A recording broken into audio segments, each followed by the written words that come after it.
Glass के size और measurement को कैसे रीड किया जाता है। ग्लास के साइज़ को समझना है, मतलब ग्लास की लेंथ और ब्रेथ कितनी दी गई है और किस यूनिट में दी गई है। ग्लास के जो साइजेस होते हैं वो अलग अलग यूनिट्स में दिए होते हैं, जैसे फुट, इंचेस और फुट में हमारे साइज आते हैं 2/4 फुट हो गया ये। इंचेस में जैसे 26/48 इंच का ग्लास हो गया, और में 305/528। इस तरह हमें अलग अलग यूनिट्स में ग्लास के साइजेस दिए जाते हैं। तो हमें समझना होगा कि हमारा जो ग्लास का साइज़ है वो किस यूनिट में दिया गया है। अब इन यूनिट्स को डिटेल में समझेंगे। फर्स्ट आता है फुट। फुट में जो हमारे साइजेस दिए होते हैं, जैसे एक फुट में हमारे 12 इंच होते हैं और 305 होते हैं। ये जो साइन लगा है इंच का साइन हमारा ऐसा होता है। अब हम देख लेते हैं ग्लास को कन्वर्ट कैसे करेंगे। जैसे हमें साइज़ दिया हुआ है 5 फुट, इसको हमें इंच में कन्वर्ट करना है, तो इंटू 12 कर देंगे हम इसका। ये हमारा जो आ जाएगा वो इंच में आ जाएगा, 60 इंचेस हो गया। अगर हमें 5 फुट को यहाँ पे सिंगल आता है, में कन्वर्ट करना है, तो इंटू 305 कर देंगे।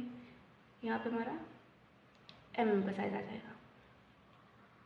Next inches. जो साइज हमें इंचेस में दिए जाते हैं उन्हें कैसे समझे। जैसे हमारे पास जो 1 इंच होता है उसमें ना 8 सूत होते हैं, 8 सूत। जैसे हमें कोई साइज़ दिया हुआ है 26.4, तो ये 26 इंच हो गया और ये 4 सूत हो गया। ये जो हमारा सूत होता है ये सिर्फ 8 तक रहेगा। अगर हमें कोई साइज़ दिया है 27.8, तो ये पूरा 28 इंचेस हो गया।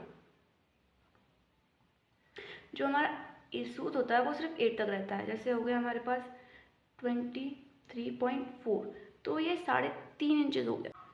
देखते हैं इंच को में कैसे कन्वर्ट करते हैं। जैसे हमें दिया हुआ है साइजेस 28.4, तो इसको जब हम में कन्वर्ट करेंगे तो इसको साइज आएंगे 25.4। इससे हम इंटू कर देंगे, जो हमारा साइज आएगा वो में आ जाएगा।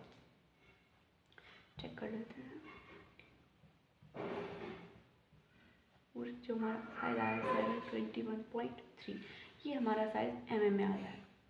और अगर हम इसे फुट में कन्वर्ट करें तो 28.4 डिवाइड बाई 12, यहाँ हमारा 2.3 फुट आ जाएगा आंसर। ओके, तो ग्लास के साइजेस को हमें बहुत अच्छे से समझना होता है। जो साइजेस दिए गए हैं उनको अच्छे से रीड करना होता है, क्योंकि अगर हमारे कहीं पे भी एक पॉइंट की भी मिस्टेक हो गई, कहीं ग्लास में 1 इंच या 1 की भी मिस्टेक से पूरा ग्लास खराब हो सकता है। इसलिए साइजेस को हमें बहुत अच्छे से और डीपली समझना होता है। अब नेक्स्ट वीडियो में हम समझेंगे जो हमारे ग्लास की प्रोसेस है हमारी कंपनी में, उसके बारे में।